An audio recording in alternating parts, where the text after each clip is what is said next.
Okay, if you're all ready, I'd like to go ahead and introduce the next set of speakers. This is the National Collegiate Cyber Defense Competition with Dr. Gregory White and Mr. Kevin Archer. Hey, my job's done. That was my job's done.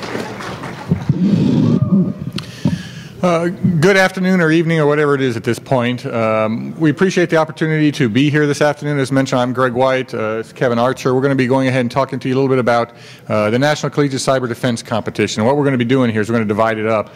Basically, I'm going to do the pointy hair manager, high-level overview, what was the competition all about, what format somewhat, and Kevin's going to get to talk about how it was implemented, how it was conducted, a little bit more about the technology behind it, and how we put the thing together. So we'll go ahead and objectives. Okay, this was, if you'd notice the title, it said National Collegiate Cyber Defense Competition. This is a collegiate event. This was conducted to bring together a bunch of different teams from colleges and universities to compete in a competition, a computer security cyber defense competition. As such, you know, we had to have, okay, we're an academic institution, we have to have the objectives for the competition and so on and so forth. So you can see some of the objectives here, meaningful mechanism for institutions of higher education to come together. Part of the problem here that we look at is a lot of times, and if anybody out there is taking courses or teaching courses, students don't have a lot of opportunity outside of a normal lab environment to really play with some of the things. You don't have it's kind of hard to simulate that attacking red team or the hostile internet, which is what students are going to be faced with once they graduate. It's hard to simulate that in a lab, a pristine lab environment. And at the same time, the colleges and universities normally are very hesitant to open their labs up and allow their students to do a lot of activities that they might consider too close to the hacking environment. Please excuse the term there. So they shy away from anything that might carry that label with it. So what we really wanted to do is to provide an opportunity for teams to come together and try some of the things that they have learned. Given an opportunity to, you've had all these lessons, you've talked about securing systems, you've talked about the technologies, the processes, the procedures, and so on and so forth. Here's an environment where you can go ahead and come together and try to do that somewhat. I do want to draw attention, you see some of the other objectives. I do want to really draw attention to that last one down there. This was a competition. And from this competition, we were going to crown a national champion. And because of that, that actually influenced some of the actions, some of the activities, the format of how we did things. Some of the other, we were not the first by any stretch of the imagination. As we all know, for heaven's sakes, DEFCON's been doing the capture the flag kind of competition. We're not the first or the only cyber competition in the country. We knew that. But because of this national champion aspect to it, it drove certain decisions that were made, and you'll see that as we go along here. The history of the CDC, how the heck did that silly thing start? As I mentioned, we don't profess to be the first college that's conducting these competitions. We don't profess to be the first organization that's conducting such a competition or anything similar to that. We mentioned, you know, for example, here at DEFCON, the capture the flag in all its many different formats has been going on for a long time here. And at a number of different universities across the country, there have been competitions. Different universities have conducted different types of competitions. Most of these, and some of them are attack defend kind types, where you have, you know, the teams have to protect their own system and to attack the other team's system. Some of them are defensive only, some of them are capture the flag. There are a lot of different formats. So we weren't the only ones. Now, back in 2004, there was a group of two individuals specifically, one from George Washington University, Lance Hoffman, and another individual, Dan Ragsdale, Colonel Dan Ragsdale from the West Point, the military academy, who actually obtained a National Science Foundation, an NSF grant, to bring together academics from across the country and to talk about the possibility of putting together a national competition for colleges. That was the whole point of this workshop. And I was fortunate to be one of the individuals that was invited to attend that competition, or excuse me, that workshop. And we had a lot of people from all over, a lot of people who've been conducting these types of things. Well, you get all these academics together, everybody, we talked about it for a couple of days, and everybody agreed this is a good idea. We ought to have some sort of national competition. We ought to have some sort of mechanism to, regional or whatever districts to bring winners from those up to a national level, so on and so forth. But the problem is, and anybody who's ever dealt with academia, whether you're a student or a professor or whatever, as soon as you get a bunch of academics together, the first thing they want to do is form a committee. And once you form the committee, nothing ever happens. And basically, that, to be quite honest, that's exactly what happened at this workshop. Everybody was nodding their head in agreement. All the professors were nodding their head and saying, yes, this is something great. We ought to do it. We ought to push on. Let's form a committee and let's get this going. So they formed a committee and nothing happened. There was a group of us, actually 3 individuals representing 3 different schools in the state of Texas that were participating in that. And, we'd all dealt with academia before, and we kind of like had a little sidebar discussion and said, let's just do it. We're not going to wait for the committee to decide anything. We're just going to go ahead and hold a competition. We'll hold one here in Texas, and that's what we did. We held the first regional, in essence, competition in 2005, and we had different universities. Texas A&M, UT Austin, and UT San Antonio were the 3 schools represented at the workshop that came together. We had Del Mar Community College that also participated, University of North Texas. We had a number of schools in Texas, in other words, that participated in that first event in 2005. After that, it was successful. Everybody liked it. We played around with the format a little bit. We came up with a format that we liked somewhat. And I need to emphasize something here once again. If you notice the name of this competition, National Collegiate Cyber Defense, big stomp, underline that, highlight it, put it in bold. It's a defensive competition. Teams and individuals will be disqualified for conducting any sort of offensive or hostile activity against any of the other teams. There's a reason for that. The reason is what we're trying to get the buy-in from organizations, from industry, for example. And as soon as, if we made this a attack-defend type exercise, all the industry types would shy away from that, don't want to sponsor it.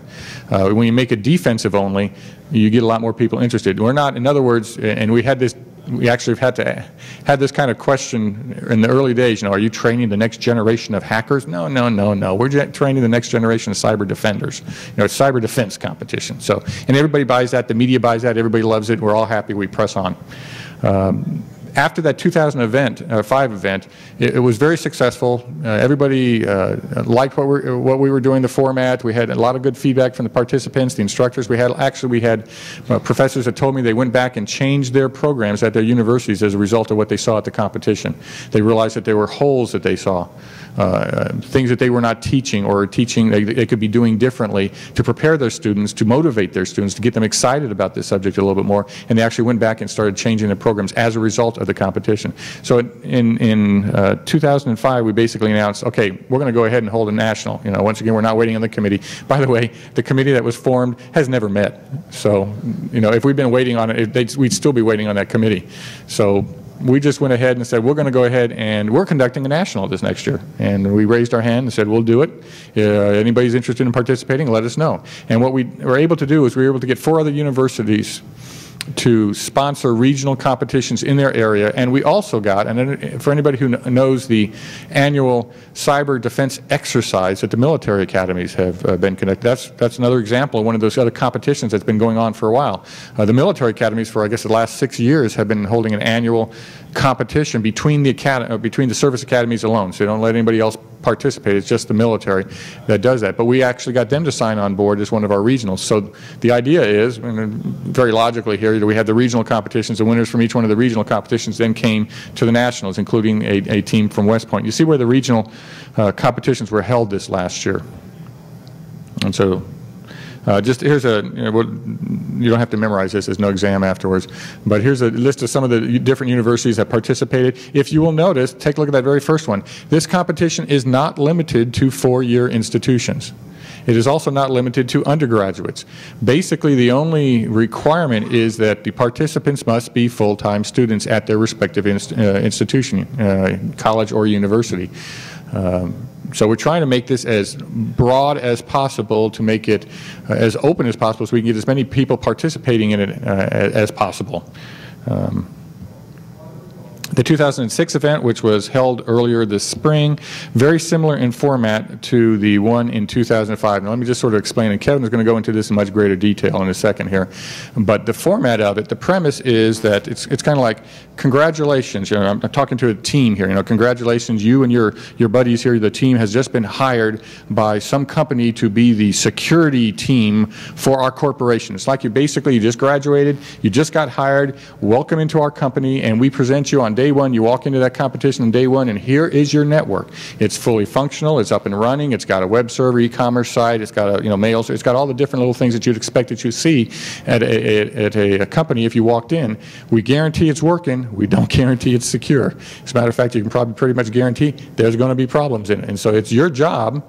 You, the team, it's your job to secure the network, and oh, by the way, you got to keep it operational, because as soon as they walk into the room, we start the scoring engine. And we know that there's certain services that are supposed to be up and running, and we're going to check. And oh, by the way, at a certain point in time, or in the future here, we're going to unleash a red team on it, you know, to represent that hostile internet, that environment that exists out there. We're not going to tell you exactly when they're going to come. We're not going to tell you how they're going to come or what they're going to do, but they're going to start attacking here in the near future. So that's the basic premise. Now, throughout the rest, it's a 2.5-day competition. We start Friday afternoon, go till late at evening. It's not 24 by 3, because basically we want to go home at night. And also we do things like reviewing logs to make sure that, you know, we're checked to see what people are doing. And remember, we talked about no hostile activity by team members against others. So we check those kind of things. We have the opportunity in the evenings to go through stuff and make adjustments. But during that time period, another thing that you will also get is you'll see business injects, the kind of things that, okay, right, you have business, got to keep the network up and operational. It's got to be running. We got to have the e-commerce servers got to be up, the mail has got to be going, and you've got to maintain that. And oh, by the way, you have these people who are trying to break in. I got to keep them out. And oh, by the way, I've also got upper management who's levying these requirements on me. You know, what kind of requirements? Okay, well, here's a list of our new employees, and here's the folks that have been fired. You've got 30 minutes here to get the new accounts established, new user IDs, passwords, accounts set up for these individuals, and these people better be out, but you better back up the data. You know, you get the idea, those kind of things. They may also, like one competition one day, the beginning of the second day, they walked in, and there was a new piece of hardware that was sitting there waiting for them. It's kind of like, congratulations, your predecessor had ordered this, and it just arrived. You've got 2 hours to get this piece of hardware up and running. So they have those kind of things that they have to face. And, oh, by the way, maintain the operational network, you know, and so on and so forth. So you get the idea about the format for the competition. You get points for services that are up and running. You lose points when you get broken into. And just a comment, and Kevin, I'm sure, is going to go into this in more detail, talking about the red team. But the red team, that hostile attacking internet force there, is actually, we have a group of volunteers, mostly coming from commercial environments. For example, we're in San Antonio. For those who may not know anything about San Antonio, we've got a lot of security companies down there, and so we have a lot of volunteers that come in and help us perform that job. So that's our red team. The little comment down there we have to thank. The CCDC has been sponsored in part by the Department of Homeland Security. They actually have signed on, and it looks like we're going to become a line item in their budget here, one of their little budgets. I mean, DHS budget is huge, and we're just a very small piece, but it does look like they're going to be signing on. They liked what they saw, and they're going to continue to sponsor us in the future. We had a number of other companies. Here's just some idea of some of the other folks who have sponsored. Some people sponsored, and for example, you see some security folks in there who gave us equipment or software or whatever, and you can pretty much guess that if you see a sponsor's name and something like that, then you're going to see some of their equipment in the competition at some point, because it's nice to get that. And it's nice for the students, because a lot of times the universities may not have access, especially some of the smaller ones, the community colleges, may not have the budget to go out and get the latest and greatest piece of hardware or software that's offered out there, and if they've never seen it before, they're going to get to see it during the competition. Anyway, so you see some of those things. Think Geek, love those folks. Caffeinated soap, that's what they provided. You know, which is important. Kevin will talk a little bit more, like I said, about the specifics in terms of the network there. You can see sort of a little diagram he'll talk about. We do have a traveling trophy that was created. There's a picture of our wonderful little trophy. The idea being here that we've got a lot of little places to stick names on it, and that will be a traveling one that goes to the different universities. Very similar to what the Service Academy has with their trophy. Each of the universities also get a trophy that the winning university received a trophy that they get to keep, and the participants did. By the way, I think I forgot to mention, teams consist of 8 members, up to 8 team members. So per team. The winning team from this first year, see a picture of them. In fact, we have some of those folks here at DEFCON I saw this year. The first place team was University of North Carolina at Charlotte, won it this year, so congratulations to those folks. If you see them, ask them about it. I don't know if there's anybody here from UNC. See? Anybody? Do they show up? Okay. Ask those folks what they thought about the competition, if anybody wants to get a different opinion besides our opinion on it, if you want to get a participant's opinion on what they thought about it. One of the other things I probably ought to mention too in terms of the regionals and the nationals, we don't dictate to the regional competitions exactly how they need to run their competitions. We know how we are going to run the national. We have some ideas about it, but we're allowing the regionals for this year and next year to have a little bit more freedom in how they format, because we figure there's other people out there with bright ideas, and somebody may come up with some great ideas that we can all come together and to benefit from, and maybe to adapt what we're doing, or so the other regionals can adapt what they're doing as we all learn, you know, these good war stories and good methods to conduct these competitions. Future of the CCDC, just for information purposes. Big one there as far as we're concerned, because all my people that work for me at the University of Texas San Antonio are all grant-funded positions. So basically, we got to have money coming in, or they don't get paid. And they like doing this. Kevin's just doing this full time now, is working on the national for this next year. But we want to increase it. Last year, you saw we had 4 plus the Service Academy, so in essence, we had 5 regionals. We're shooting to have 8 to 10. Looks like, I think from folks that I've heard, we haven't locked that down yet. Kevin will be talking a little bit more about it, but we should be able to get to that 8 easily. And then potentially, hopefully, cross our fingers, maybe even get to 10 this year. We're not sure exactly how big the competition is going to, how many regionals we ultimately will have down the road, because if you think about that format we talked about, when those folks, when you walk in with your team on that day one, we have, for example, this year we had 5 exact copies of this network with multiple systems. They all have exactly the same hardware. They're all running the same software. I mean, you go from one system to one room to the next room, and it's exact. Take a picture. It looks the same. If this is going to, if we're going to be crowning a national champion, you can't have any differences between the teams. You can't have one team saying, "Oh, well, we would have won too if we'd had that set up there." That's not going to work. You have to have exactly the same setup, and that's going to drive certain things. It's going to drive, one of the things it's going to drive is how big this can get, because how many people, how many of those networks can we have? How many different universities in the country have that many computer systems? Because you'll have 8, 10, 12, depending on how we're going to set things up. Computers, you have all the different network devices that go with it, the security devices. There's a lot of equipment, a lot of things to play around with here. So we are going to increase, but we think it probably will max out at 10 to 12 at the most, which means that instantly, if you can do the math there real quick, if we're maxed out at 10 and each of the regionals can only do 10, that means there's only 100 universities and colleges that can compete? No, absolutely. We can't limit it to that. So there's undoubtedly at some point in the future going to be a structure beneath the regional level. In fact, we have one of the regionals that's already exploring that, looking at, for example, district competitions, and then going to the regional, then going to a national. So you can see where this is eventually down the road may build into something, big. The competition, University of Texas San Antonio, the Center for Infrastructure Assurance and Security, which is who we are, where we come from, we are going to conduct a competition again in 2007. We're going to conduct it again in 2008.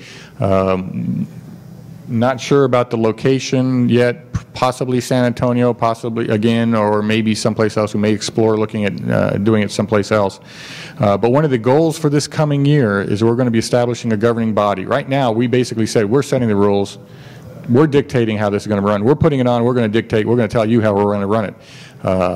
We're doing that, just like I said, back up to that, remember that earlier conversation, get a bunch of academics together and nothing's ever going to happen because they're going to form a committee unless someone does something. Well, we're doing that something. But we recognize to get the buy-in, we really need to have some sort of governing body, think NCAA-ish kind of structure here. There's a governing body for NCAA. We're going to need some sort of governing body for this competition, and that governing body is going to be set up this year to where we're going to announce those individuals who will be on that board basically at the 2007 competition. And their job then from 2007 to 2008 will be to develop the rules. come up with the rules for the nationals and the regionals and this even competition here, and then those will be announced in 2008. Was there a question, sorry? Or was it, I heard something else. Okay. Anyway, at this point I'm going to turn it over to Kevin, who's going to talk about a little bit more about the how things were put together and how things ran. Sorry. Hopefully you guys can see me. They don't have any stools, so. My name's Kevin Archer. One of the reasons I joined the CIS is exactly what Greg was talking about with the academics is I'm not an academic, not part of the 10-year mafia, so they brought us in to actually get the stuff done. But as he mentioned, the concept came from that NSF planning deal. They just could never get it off the ground, so we decided, well, we've been going to DEFCON since forever, and we've seen some of these competitions, and this is how we can make it more corporate friendly. But and it's similar to CDX exercises, if anybody's ever been involved in those. And again, the big thing is the defensive only. I've tried to convince individuals that we should let them go at each other at the end, but unfortunately our sponsors are like, no. And so it's more of a, it's not a capture a flag per se. The red team does all the security type stuff. So the overview of the event itself, basically, like Greg mentioned, they come in, here's your network, and you have eventually 24 gaming hours to secure it. One of the huge challenges is often, as we've seen and many of us do day to day, is dealing with management, dealing with live internet activity, trying to keep your services up, your customers happy, and in the meanwhile, defending it from certain individuals. So that's what we really try to mimic, and we do the best we can. We have traffic generators on the network that actually throw a ton of stuff at these guys. So it basically real life traffic at that point. It's really hard to identify where the red teamers are coming from. And makes their job more difficult, just like it is for ours in the everyday world. So the concept, again, identical business networks, business tasks are given. So you have the big boss saying, hey, by the way, I was talking to my buddy at the golf course, and this tool's really cool. I want you to implement it, and I want to see it by tomorrow because he's my best friend, and I told him I'd buy it. Everything on down the line, user changes, password changes. Everything that you're going to have to deal with day-to-day admin stuff while still trying to change security. And the reason we kind of go to that point, everyone's like, well, it's a security competition. Well, more and more budgets are cut, and admins these days are your security force, so we make them do both to kind of say, hey, look, even if you end up on the admin side, never forget about security, because you might not necessarily have the $10,000 or the $100,000 budget to hire, your $80,000 security guy, or a team for that matter.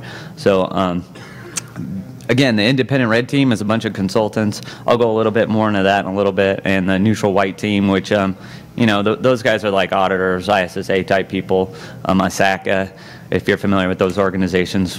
Basically, volunteers come in, and more vendors are sending people that mostly want to be on the red team, but with the overflow, we stick them on the white team. So, and again, the teams are scored based on their ability to defend their networks against attacks and keep your business up and running.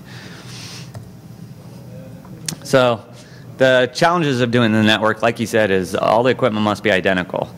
Regionals, oftentimes, because like we said, we don't try to dictate what to do, and in order to save expenses, go ahead and do virtual machines. There's a really strong reason we don't do virtual machines, because it's not too often you walk into the financial organizations of our world and they're running a bunch of VNC servers. No, it's going to be all independent platforms. So we try to mimic corporate as much as we can with our small budget. Exact images are created of each platform. We use a product called Acronis, True Image, to do that, because they tend to do a lot better job than Ghost with and I shouldn't say that since Symantec's thinking about it, but Ghost just doesn't like things like Solaris and BSD at this point. Not too reliable. So we have to make sure they're identical all the way down to the processor, RAM, platform, look, feel, everything. So we have no contestants that are, get kind of whiny on us. And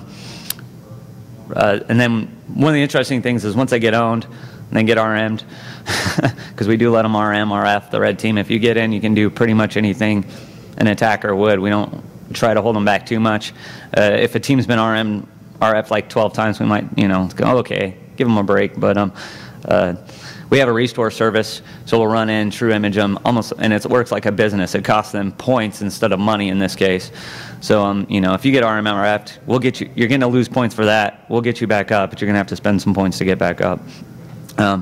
All the traffic is logged and monitored. This is done for multiple reasons. One, Greg mentioned, was to make sure there's fairness and equability there. If one team's pounding on another team, which we actually had happen the first year, that's not too fair to them. So everything we see goes across our IDSs, and I'll go more into a little bit on the network in a minute. And mostly it just keeps them honest. It also lets us know how our network's performing and what we need to upgrade, change as far as our core infrastructure. So basic layout of each team's room is the operating systems we choose are always changing. We will give the students a list of, has flavors they might encounter, but we never give them an exact spec. They don't know what they're going to get when they walk in the door. And one of the reasons we do that is, MIT is going to have a lot more money than some of these community colleges. So we don't want to say, you're going to be running this version of Solaris, and MIT's like, we don't have that, let's go buy it. And the other guys are like, well, let's go buy a book, I guess. Linux, BSD, Windows, and we try to mix it up enough and throw in at least one weird OS, like, that some weird admin had on his systems. And again, it's more of we say you're welcome to the company, you're the new security team and everything else. A lot of that's based on some of our past experiences in industry. We're consultants back through the dot bombs and walking in and, with all the corporate buyouts that were happening, taking over a system, and the guy on the way out the door is rootkitting, so, and going from there on. Often we'll leave them unpatched. We'll specifically find older versions, and we'll throw tricks in there like the old, security through obscurity. Change the banner so they think they're running. And this is kind of interesting story. We had one team who's begging us for this. We provided them their core OS CDs too, so they can restore themselves. But we had one team begging us for, I guess it was Fedora Core 2 at the time, and they're like, no, we need two, we have to upgrade. Well, just for fun, that was actually a Fedora Core 4 system that we had just changed some banners on. So we mess with them quite a bit. You have to have quite a. They just have to sit down and really think, what am I dealing with? Do a uname-a, well, okay, that kernel is not 4 years old. So that was kind of fun.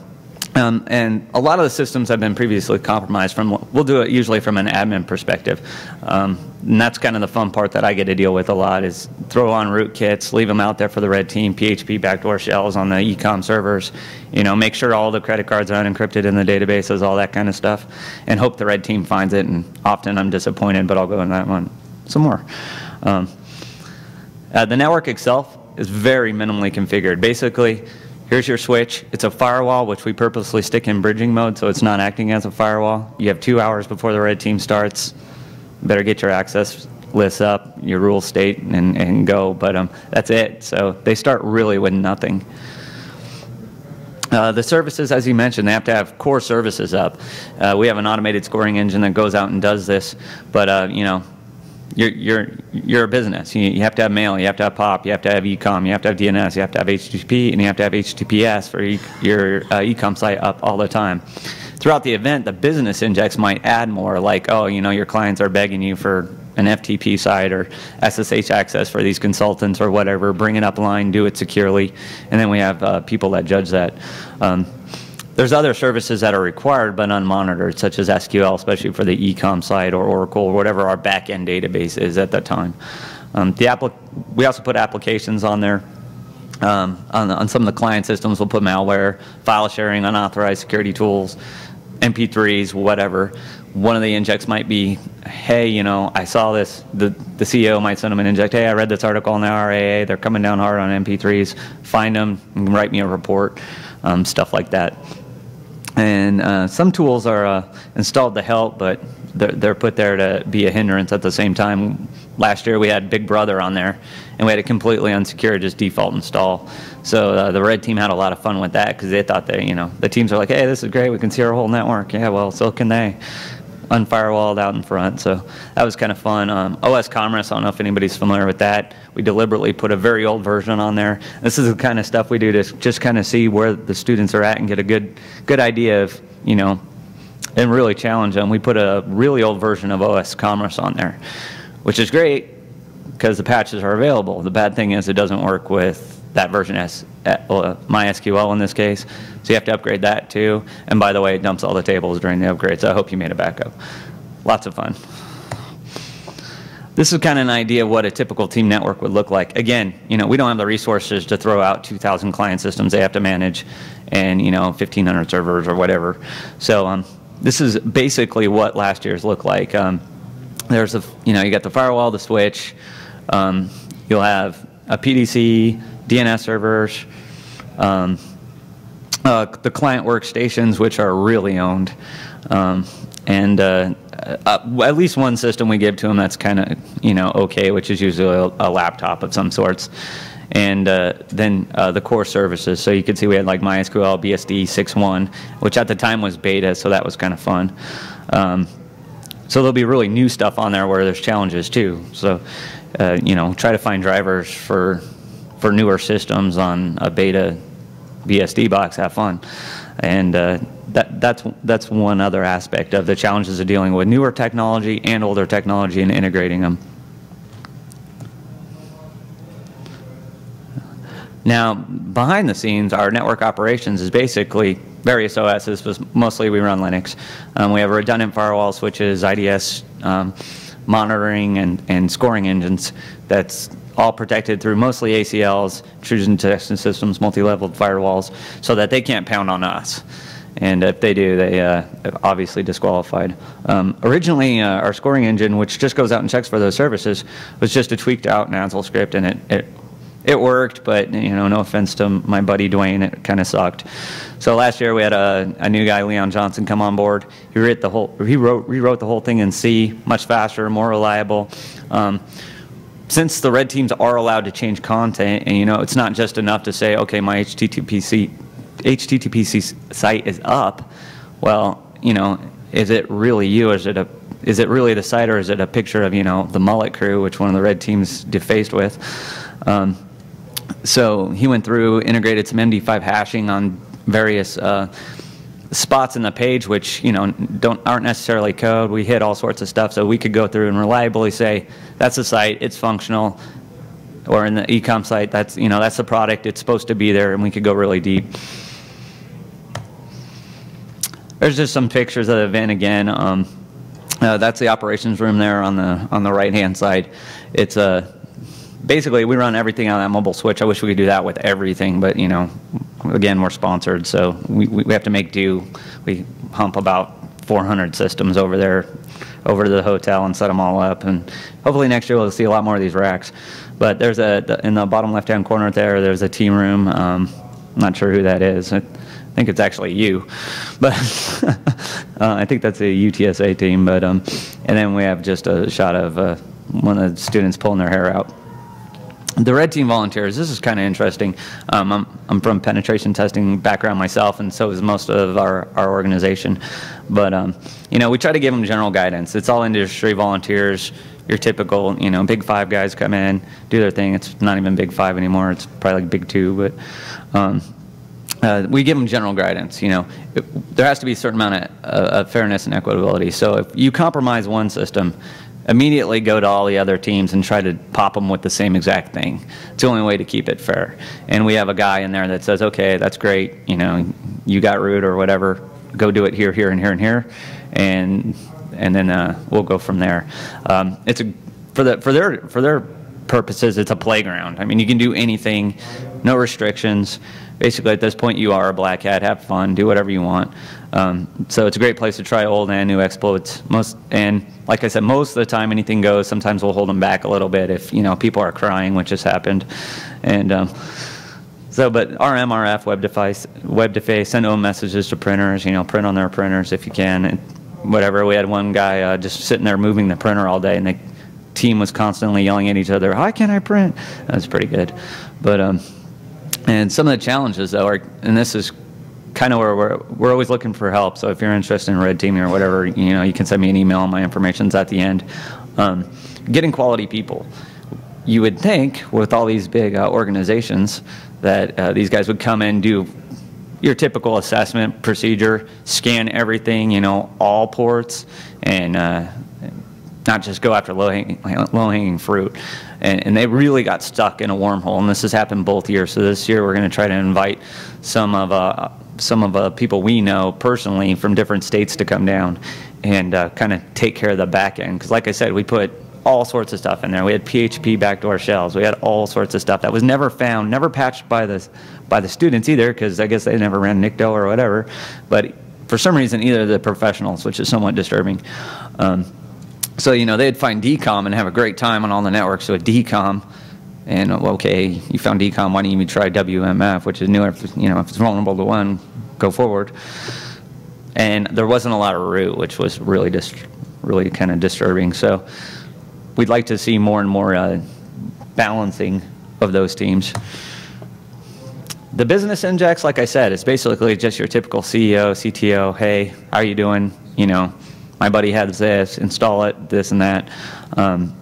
A lot of times it's just out of service. Perform a, you know, we need a vulnerability assessment, give me a complete report. You can use, and we'll provide them with commercial and freeware tools. A lot of the vendors have asked for feedback on their commercial tools or freeware, so they're getting, you know, people that haven't touched their tools before. Most of these students have never played with, you know, a Retina or an ISS or anything like that. So they go, well, how was it, you know, in compared to a Nessus or something like that. We make them do mass password changes. Incident response, if they get owned, they can actually get a few points back by just responding to the incident. This is the attack, this is what we got popped with, and this is where it came from. If you can write up a simple incident response report, you might get some points back for that.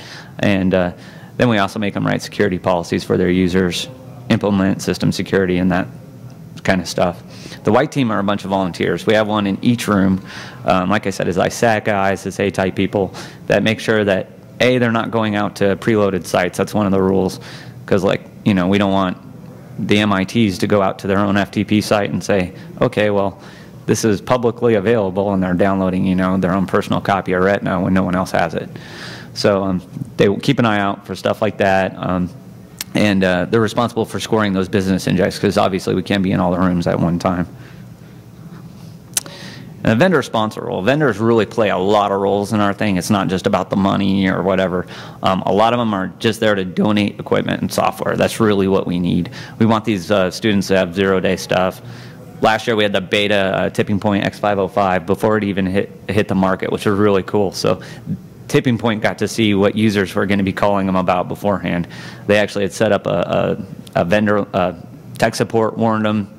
We gave the teams a tech support number, said, here's a box, see what you can do with it.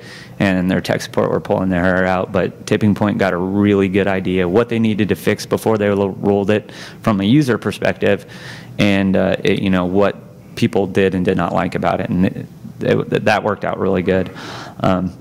So we get that type of stuff. ISS donated scanners. Of course, we have all the freeware available and open source, because we're big open source promoters. But that's what vendors really get a play out of. Now, Cisco, on the other hand, who's donated basically our core infrastructure, they're just, you know, hey, this is neat. Here you go. You guys can have it. And that's worked out really well, too. Certain limitations when it comes to the vendors, a lot of them are like, well, you know, you're running this enterprise, this and that. We want you to roll out enterprise level apps. Well, I'm not going to ask a bunch of, you know, students to roll out Tivoli in a 24-hour period while they're trying to deal with all this other stuff. So we kind of have to limit on what we do accept. But of course, cash, we always take cash, but it's expensive to pull it off. I think the first year it cost us $250,000, and that was out of pocket. We're grant funded, so that's 6 months less salary or whatever for half of us. But so that's one way these vendors are playing a role. And then we also ask them, you know, these students haven't been to the RSAs or even Black Hats of their time yet. So, you know, whatever you have left over from RSA, send us, and we'll give out, you know, doodads and other, you know, ninja type stuff that they walk away with, like this handbag just full of goodies from the security world. And their ROI for the vendors is really simple. They get a lot of good press out of it. They get their product reviews, which a lot of companies pay a ton of money to organizations just to, review their product and tell them what they think from a usability standpoint. So they're like, hey, this is free, this is great. And of course, access to upcoming students that are in the job market. I know we have at least one competitor here who is now employed based on the connection through his own regional. So that was kind of cool. Current regional competitions. We have a pretty small footprint right now. There's a couple areas in here. This is an older map that are coming. The Colorado, Nebraska, Omaha, and or Wyoming and New Mexico areas is going to be filled in. And then we've got some interest, a lot of interest from MIT this year. So hopefully that right-hand side goes up. But if you're in a school and you have a professor who think, hey, we might want to sponsor this, or hold our own regional for your local neighboring states, give us a call and we'll give you the basic guidance on how to do it and get your teams there. So they're still coming. I know Dr. White had mentioned possibly one in Hawaii, which that's the one I'd go to. But so future National CCDC 2007 again, it's going to be held in San Antonio. I believe it's going to be at the Hilton Airport. We're currently building a couple. Going to be launching a few new websites, portal for regional organizers, and then a really thorough site on the event itself. The one that's out there right now is kind of hokey because we were more busy building networks for identical networks than worrying about HTML. But and then working on an NSF grant to reconvene those people, and like he said, start this NCAA type thing, which hopefully will just snowball and it'll be a lot of fun. We have a lot of international interest this year across the pond. They're starting, hey, we want to do one too. We can have an international competition. So you never know. It's already grown so much. Started with 5 teams last year, somewhere in the neighborhood of 70, something like that. And this year it's going to be a heck of a lot more. So a lot of those regionals have so much interest from their local universities that I know at least 2 of them now have state qualifiers before you have to win your state before you can get to the regional. So you can see where it's going. It's going basically down the road of NCAA type stuff, which is really cool and really interesting to see. And there's actually a lot of commercial interest. Security guys love it. Like I said, they get their product out and they can basically walk in these rooms as a vendor. If you support us, you're welcome to come. You walk in this room and say, hey man, that kid's really sharp. And hey, you want an internship or whatever, which works out good. And there's also some commercial side of it in the regionals. The regionals don't have a lot of money. We don't have a lot of money, but we managed to get this equipment through our vendors. Like I said, they use virtual machines. So there's actually White Wolf Securities out there, and they have a virtual machine product, which is helping these regionals pull it off, which is really nice to see. And basically, that's all we have. If there's any questions for Dr. White and I, shoot them or just meet us on the side. Unless Greg, you have something else? Yeah. You might want to.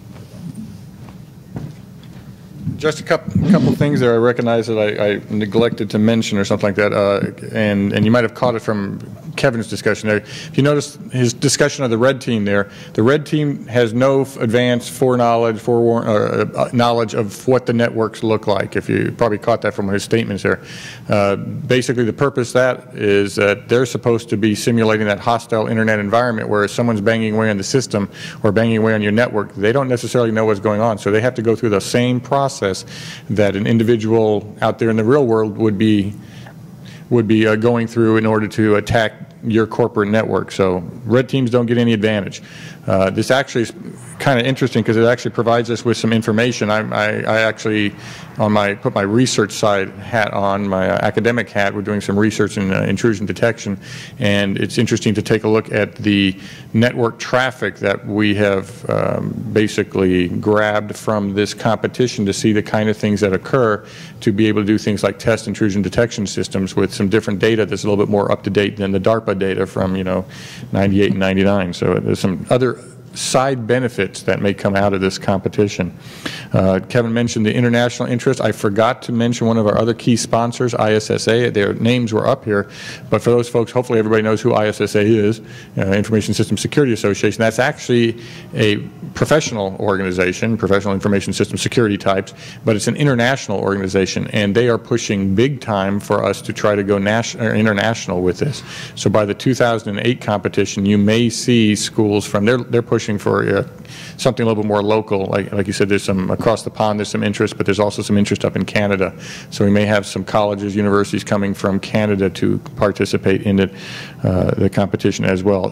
One of the other things I mentioned, we're not the only folks that have great ideas. There's a lot of you who have great ideas out there, and we would love to hear from you.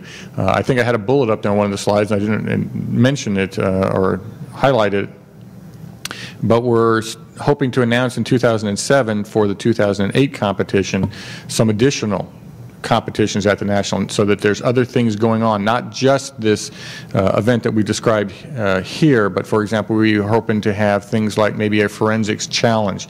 So you think of like a track meet where there's a team competition, but the team competition may consist of a number of different individual competitions as well that play into that team competition. So we're looking at some other things we might be able to expand into to add other aspects. He mentioned the incident response, but wouldn't it be neat to be able to do some forensics analysis as well? Because that's a whole nother area in the security arena here that we would love. That there's a lot of students studying in that arena, a lot of schools that have programs in computer forensics. Let's see if we can't get them involved in that as well.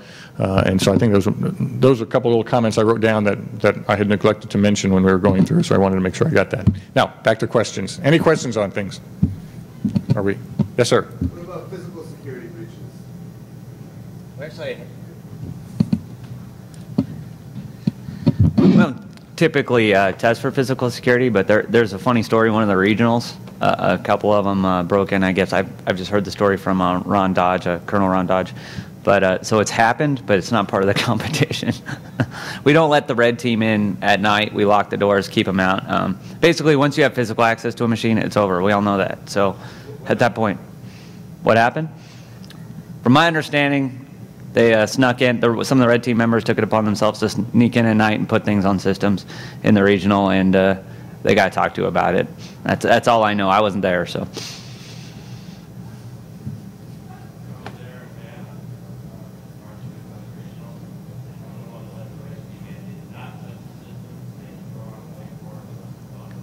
Okay, so there you go. They didn't touch the system, so we got that wrong. But like I said, I wasn't there. I don't know. But okay, they went in, wrote on some boards, and left them alone. Harassed them. That's always fun. They're in a stressed out area anyway. So okay. So lately, a lot of attacks against things like browsers, client applications. How do you deal with that as a red team? Unfortunately, as a red team, I'm not allowed to. We don't. These guys keep me out because I know too much, so I can't go in, I can't do the hacking and this and that. We really leave it up to the industry professionals. Basically, whatever toolkits they bring, we provide a couple of things, but whatever toolkits they bring, like he said, it's all discoverable. So, and those systems are open enough that could you? Oh yeah, I mean, it's there. If you wanted, like I said, the clients are pre-owned, and some of them, have root access. You can do whatever you want. If you're creative, basically your own creativity is your limit as the red team. Do the students bring in their own machine? Oh no, students are originally we let them bring in their own machine. We limited the number of NICs and stuff like that. So. But as the competition grew and we wanted to make sure that, the community college could compete against the MITs, we didn't want someone, rolling in an AS400 or anything insane. But no, not at this time. And they're not allowed to download their own software. They can bring in a lot of anything they want printed. So if they want to come in and they've created their own, for some reason, custom IM solution that they're going to use to communicate or whatever, they can't bring it in electronically. They can bring in the code on paper and recreate it if they're fast typers. So that's basically bring in the paper, leave the electronics at home kind of thing.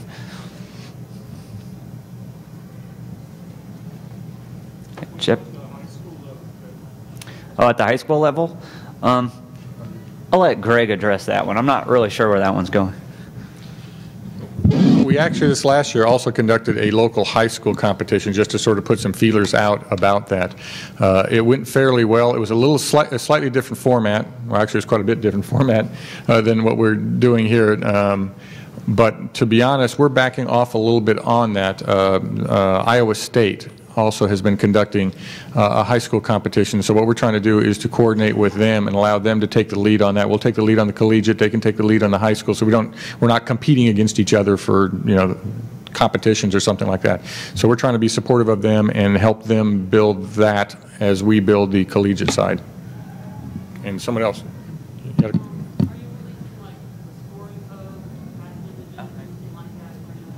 For the regional coordinator? yeah, you want to? Yeah, we recognize it's a huge challenge, especially for universities that might not have access to, technical teams. Like the CIS is kind of a different organization, different entity. A lot of us have industry backgrounds. So what we do for the regional coordinators or people that want to put one on, or even people that are just interested, is our code's all open source. We will release it. We have actually some guidelines, not rules per se, not you have to follow this format, but here's the challenges we've faced, because there's a lot of them. There's a lot of pitfalls, and how to get past them to give people a good idea of how to pull one of these off. A, without going broke like we did the first year, and B, just making it all work. So yeah. Yeah, if you have somebody who's interested, or you are, then by all means email us, and soon enough it'll be all available publicly for download anyway. But yeah, we'll go ahead and email that stuff out. The network traffic as well. Yeah, the network traffic, the IDS logs. If you have IDS researchers at your organization, or you're an IDS company and you want to run through it, that'll be available too.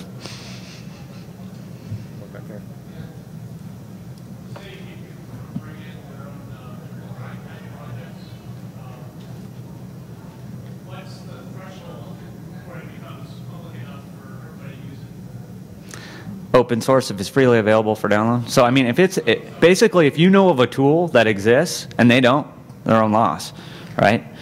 And that's basically it. Is as long as it's publicly accessible and free. Like you can download freeware, you can even download shareware, but you can't register it. And mostly we're trying to keep them away from commercial tools. And but yeah, if you know of a tool that's out there and you just happen to know of it and nobody else does, as long as it's on a public site that they would have been able to get to, the other teams, had they known, yeah, that's pretty much where we lay the line. And there's a fine line there, and we have to go through a lot of logs to make sure. But generally, if we think we would have found it with Google, yeah, it's good. Aside from the red team attacks, have you thought of doing anything that would represent an internal threat? The internal threat stuff is the stuff we have pre-placed, just because it's such during the event itself. We've never gone. I think the closest we've done is as a white team, or the black team in this case, the ops team. Instead of going in and letting the red team at their systems, we've gone in and pulled like a network card and said you had a failure, stuff like that, and they have to deal with that. Or no, the malicious insider stuff is usually there before they take over the network, and the threat's usually there the entire time because they don't find it, but it's typically your last admin was real disgruntled, and that's what's left over, but not like one of your team members has gone astray, although that's a cool concept. That's why first on that, because I was also involved in this malicious insider, the company itself, when you get a CEO memo saying, hey, I'm going to do IM to all of us, do that tomorrow. Yeah, and the CEOs are often their own worst insiders. So.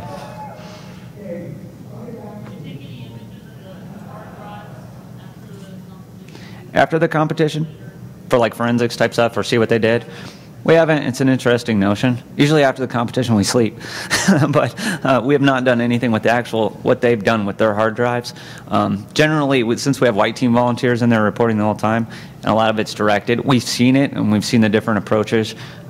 We've done no research papers or anything on that. We'll note it and move on, but generally we're more interested in the traffic at this point, but that's a really interesting point, and I'm sure you'll have Greg talking to me now about mirroring more hard drives. Yeah, very good. Yeah, it's a great idea. Any other final ones? Sure, yeah. All right, any further questions, we'll just step to the side and let the next guys come up. Thank you. Thank you.